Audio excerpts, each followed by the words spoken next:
We will come to the honourable gentleman's point of order. I'm saving him up. It would be a pity to waste the honourable gentleman prematurely. We will come to him. If you want to consideration. Point of order, Mr. Chris Bryant. Thank you very much, Mr. Speaker. I'm not quite sure how to describe my relationship with the Prime Minister, but it's quite sort of on and off. Because on the 25th of June, he said earlier this year that he was going to refuse to answer any questions until I apologised to the House, even though I'd already apologised. To the House. On the 27th of June, just 2 days later, he did reply to a question.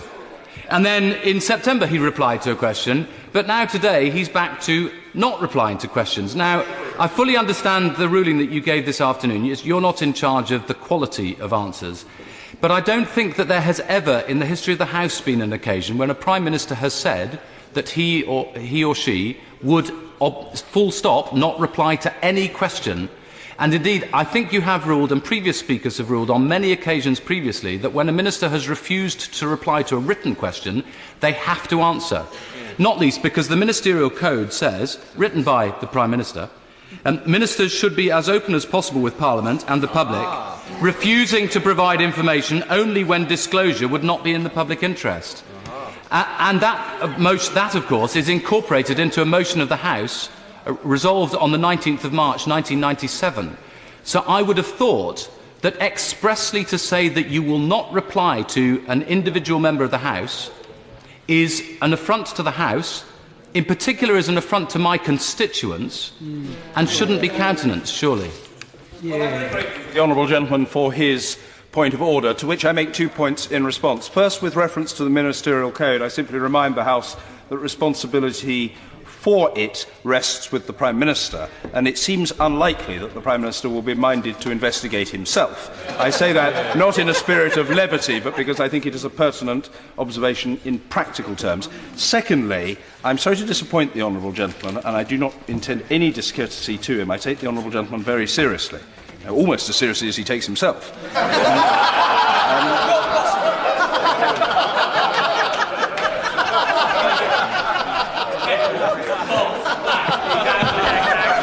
I do take the honourable gentleman extremely seriously, and I have a very high respect for him, as he knows. What I would say at this stage is this is clearly a highly controversial matter on which I don't feel I can rule off the cuff now. That is not to duck it. I will reflect on the very important point that he's made, and I will come back to him, and if appropriate, to the House. I hope that's helpful. Point of order, Mr. Thomas Doherty. I'm most grateful, Mr. Speaker. This is obviously the first week of our new sitting hours, and would it be possible that the clerks could circulate to the Government Whip's office a short memo that tells them that we'll start an hour earlier, so that the Government Chief Whip could be here for the start of business questions? Yes. That is not a point of order, and it's not a matter for the Chair, and I think that the honourable gentleman is intimately conscious of both of those facts. Point of order, Mr. Greg Mulholland. Thank you, Mr. Speaker, and I seek your advice over a serious matter, which is misinformation being provided both to members of this House and to members of the press and the public by civil servants. This was something that was raised by the honourable member for East Kilbride, Straven and Lesmahago on Monday, and this is a different example, but BIS officials have said publicly the commitments made in the government response to the Select Committee inquiry have now been fulfilled, when they clearly have not, and have also said an independent pubs advisory system has been set up when it has not. This is a very serious matter, Mr. Speaker, one that needs to be properly investigated, because these officials, as well as ministers, need to be properly held to account, and I would seek your advice on how best that should happen. Well, I'm grateful to the honourable gentleman of whose point of order I had no advance notice. I make no complaint about that, but it's difficult to be certain as to the detail of how best this matter can be addressed. What I would say to him is that ministers are responsible for the work of their officials, and if the honourable gentleman seeks to hold to account ministers for information that is or is not being provided, he has the recourse of the Table Office, and the opportunity to table questions. If he remains dissatisfied, the honourable gentleman is nothing if not persistent and indefatigable, as I know. He can always seek potentially an adjournment debate on the matter. I hope that that is a helpful, substantive response to the important point that he has raised. Point of order, Mr. Wayne David. Given that the Chief Whip has been chewing for most of this session, is it appropriate for masticating to be allowed in the chamber?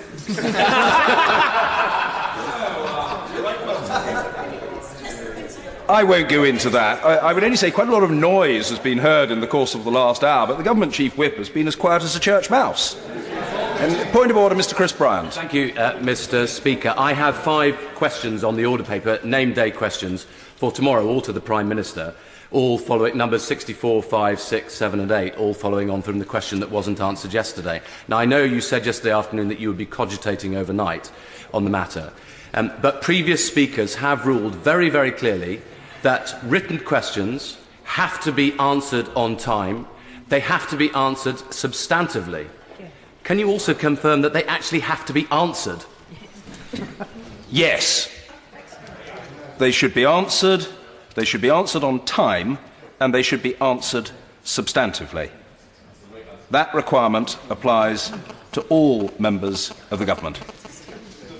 If there are no further points of order, we come now to point of order, Mary Cray. Thank you, Mr. Speaker. During yesterday's urgent question on ash dieback, we discussed the reductions that the government had made to forest research, and I inadvertently misled the House. I said they'd cut from 12 million to 7 million. In fact, that figure is £10 million, so I hope the House will accept my apology and the record can be put straight. Well, I'm sure the House is extremely grateful to the honourable lady, and what she said is indeed now on the record. Point of order, Mr. John Ashworth. Very grateful, Mr. Speaker.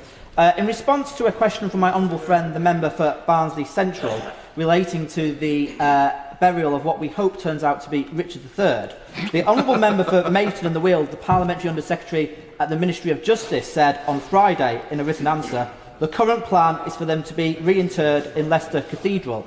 An answer that was welcome and seen as very exciting in the city of Leicester. However, last night the department appeared to backtrack. When asked about this, they refused to repeat the words of the Minister and simply said, "We will await the results before any burial arrangements are made." Now, no one would want to accuse the government of now U-turning on Richard III, so could you, Mr. Speaker, advise whether the Parliamentary Under Secretary is given notice about whether she'll come to the House to clear up this confusion? I'm grateful to the honourable gentleman for his point of order, and in response I make 2 points. First, I think that we're always obliged to the honourable gentleman, the member for Rhondda, for chuntering from a sedentary position about hearses. If he'll be good enough to allow me to intervene on him and to respond to the point of order from the honourable gentleman, I would say 2 things in response to him. First, I think that His late Majesty has been dead for long enough to evade our normal rules on references to monarchs. Secondly, the honourable gentleman has put the matter on the record and attempted to obtain a clarification which will have been heard on the Treasury bench. But beyond that, I'm afraid it's not a matter for the Chair. Point of order, Mr. Tom Harris. Mr. Speaker, further to a point of order I raised in the House yesterday evening, have you received any notification from the honourable member for Somerton and Frome that he intends to apologise to the House, or at least clarify the comments he made yesterday at the first Delegated Legislation Committee on wild animals in circuses? The Minister, I'm sure, inadvertently misled the House by claiming that a full ban on wild animals in circuses had been part of Her Majesty's gracious address to Parliament in this Parliament. That is not the case, and since the approval of that order is on today's order paper and will have to be dealt with by the House, surely it would be appropriate for the Minister to come to the House to apologise or to clarify his comments. The short answer to the first question in the honourable gentleman's attempted point of order is no. I have received no indication of an intention on the part of the Minister of State to make a statement. The honourable gentleman is a wily and experienced hand who has made his own point in his own way, but I know also that the honourable gentleman wouldn't seek to embroil me in his controversy with the Minister of State, for that would be unworthy conduct, of which I feel sure the honourable gentleman would never be guilty. Point of order, Mr. Andrew Smith. Speaker, you will be aware that the government uniquely withdrew a statutory instrument on cuts to injuries compensation from a committee and said they were going to listen to the concerns there were on both sides of the House about these cuts. Are you aware that the statutory instrument is being brought back unchanged to a committee this Thursday? Have you had any requests from the government for a minister to make a statement explaining their abject failure to listen to members and public at large on this very important issue? Right honourable gentleman, for his point of order. Again, it's seeking to engage with the right honourable gentleman directly. The answer is no, that I was not aware that the statutory instrument was being brought back, as he puts it, unamended this Thursday. I'm sorry if the right honourable gentleman feels that I've been inattentive in not being aware of that salient fact, but the truth is I was not. More importantly, however, whatever the right honourable gentleman thinks about the matter, there's nothing disorderly about it. The matter can be debated in that committee, and I have a hunch that it probably will be. The right honourable gentleman assures me from a sedentary position that it will be. We're grateful to him, I'm sure. Now, if there are no further points of order, perhaps we can move on to the presentation of bill in the name of Secretary Jeremy Hunt. Indeed, that is the procedure. A minister nods and he's done so. Just before the honourable member for Peterborough moves it. Yes, he can fiddle with his tie. There's no objection to that. Point of order. It'd be helpful if members in the way of Sir Roger would absent themselves. Point of order, Sir Roger Gale. I'm grateful, Mr. Speaker. Mr. Speaker, it has not escaped the notice of this member of the Procedure Committee, and I doubt if it has escaped your notice, that are topical questions on international development. Two of the questions were put by front bench spokesmen. Neither of those questions was topical in their content, and there is a grave danger, is there not, that the whole purpose of topical questions might be undermined if those positions are monopolised by front bench spokesmen instead of backbenchers. What I would say to the honourable gentleman is that I always keep a beady eye on these matters. I will reflect carefully on what he has said. It has been a practice of long standing for opposition front benchers to come in to an extent, but there is a balance to be struck, and I'm very happy to consider whether that balance is right. And I accept his point of order in the spirit in which it's volunteered to the House, as the member of the Procedure Committee, and also, I think, now the most senior member of the Chairman's panel. Indeed.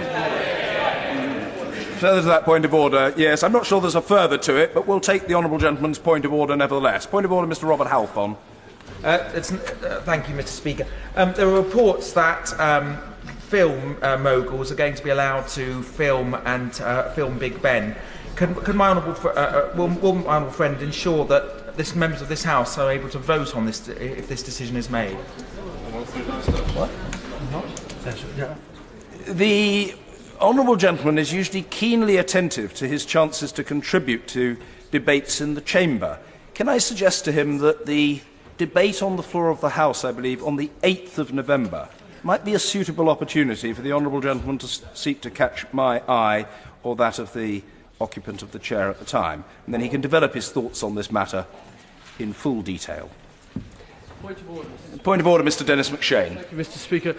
Might it be possible for an article to be placed in perhaps the House magazine, perhaps written by the clerk, on the importance of using the third-person singular in this House rather than use? This isn't just fussy parliamentarianism. It's a very important point that allows us to exchange the most bitter views, but not make it personal, not you it, make it in the third person. And I just think one shouldn't just throw this quite important protection for us. We can be friends outside the House, whatever anger we have inside this chamber, providing we keep it in the third person. I appreciate the support of the right honourable gentleman. I think his point is valid. I'll reflect on his particular suggestion. Certainly, if there's to be an author, it's scarcely conceivable that there could be a better author than the person whom he has just identified. If there are no further points of order, and the appetite is exhausted, and the clerk is himself suitably complimented, we can move to the 10-minute rule motion. Mr. Stuart Jackson. Thank you, Mr. Speaker, and I beg to move...